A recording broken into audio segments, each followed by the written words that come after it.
One morning in December 1933, a young Englishman set out to walk from Hook of Holland to Istanbul. And he walked across the continent, following the rivers Rhine and then the Danube. And in his diary, he described encounters with strangers from all walks of life, but he also had space for encounters with herons, kingfishers, storks that rise up in the air and do not respect national borders. His journey was remarkable because he walked just before the rise of fascism would make such trekking possible. And he also walked just before great acceleration and onset of petrocapitalism would alter the planet completely.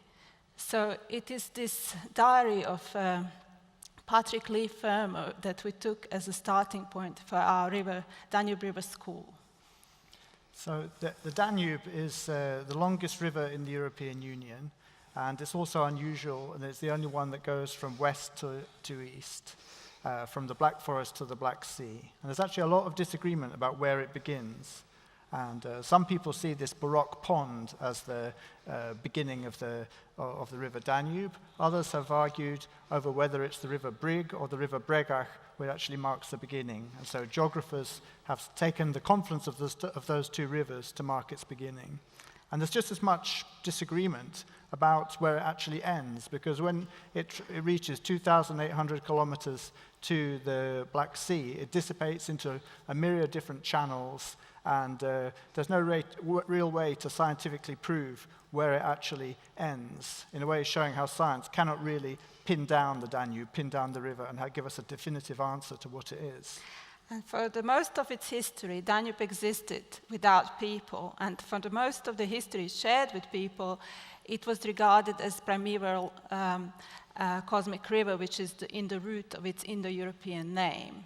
Now, in the industrial modernity, the personification of Danube changed from wise old man, as depicted on this Trajan column, to a young man dominating the female tributaries of Sava, Drava, and Tisa. And in a way, Danube became a symbol of social, gender, ethnic, and also territorial domination. And this went hand in hand with actual taming of the river itself, with straightening its course and also harnessing its energy for military and industrial purposes. So if you look at travelogues and the literature on the Danube, what really comes to the fore is this kind of colonial attitude of superiority, which sees the upper course of the Danube as it flows through Germany and Austria as being a land of civilization and culture. And when it goes into Eastern Europe, then it's a land of barbarity and exoticism, a place ripe for exploitation. And it was just it was actually at the height of the Second World War that this idea really came to the fore. So in the higher echelons of the Third Reich, they even had the view that the language of the Danube is German, and that Germany needs to control the whole Danube for the new Europe to function. And even today, in Danube studies, you can hear some of the echoes in this word Donauraum of some of this attitude still today. Well, needless to say, the language of the Danube is not German. It is spoken only in 2 of 10 countries it goes to, and not in Slovakia or Hungary, Croatia or Serbia, Bulgaria or Romania, Ukraine or Moldova. And actually, there were writers who undertook the project to say that actually the civilization came from the east upwards to Europe, and the worst barbarism of the 20th century happened upstream. So to actually get closer to the river, we need to overcome and challenge some of these anthropocentric attitudes to the river, and also to untangle this web of exploitation of the rivers as a natural environment, and then colonial attitudes towards the territories that it passes through. And so for our River School project, the idea was to have a project in which dipped in and out of the river's waters quite gently, followed it sensuously, somehow developing methodologies as we went along.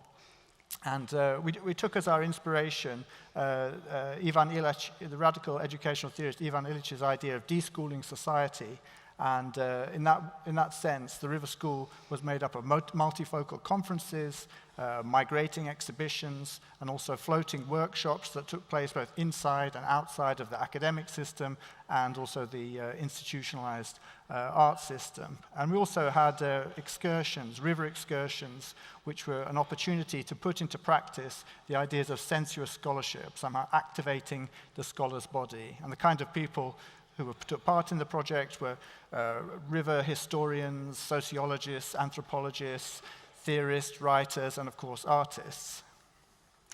And one of the focuses of the River School was to revisit its environmental art history, such as this work by Ilona Nemeth, Nature Effect from 1991, where the artist painted one side of the dam that is about to be filled with water, and with the dam, not just the willow species that she painted would disappear, but also the village nearby, and with it, the traditional ways of life and weaving baskets from the willow branches and so on. So the artist expresses solidarities with tree species, but also with the people. And it's important to remember that actually environmental crisis during the Cold War, and especially in the 80s, and environmental activism that followed actually helped to bring down the communist system. And just as in 1989 the communist system collapsed, we are quite convinced that what we have now, the illiberal capitalism, will have the same fate.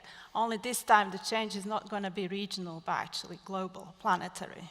So there's actually no redemption or happy ending to the story of climate change and its effects on the natural world. But still, the River School gave us an opportunity to encounter the power of the river up close on an excursion to the Danube Delta, where we could experience sort of resilience of the river as well. And the Delta is an extraordinary place, which is a mosaic forest which has developed over centuries in interaction with mostly marginalized communities that live there, somehow in coexistence with amphibians, insects, birds, mammals of all kinds.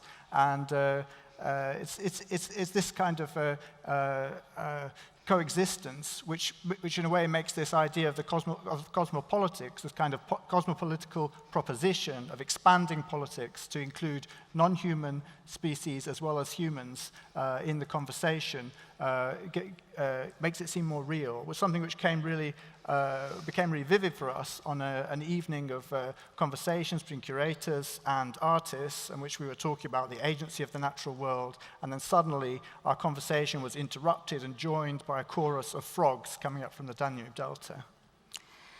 And one of the excursions we had was from Budapest upstream to a small town of Szentendre. And this was also the opportunity to find out about the history of Szentendre, which actually was a refugee sanctuary, welcoming people who were fleeing conflict for further downstream. And it's quite ironic, actually tragic, that Central European University, who was the host of the project, River School project, is now seeking itself refuge further upstream in the city of Vienna. And this is because it's found a hostility towards this in Budapest because of its transnationalism, support for press and academic freedoms, for Roma and refugees' rights, and also minority rights. And as a consequence, it has to leave Budapest. And kind of similar fate was also faced with translocal institutes, which we founded in Budapest and worked from for many, many years. And Translocal Institute is also on the move right now. And we were thinking perhaps it's also about the name, because we were neighbors with Transit Art Organization, which had to transit, and we are kind of translocalizing. So maybe we should be more careful what kind of name we give to our institutions.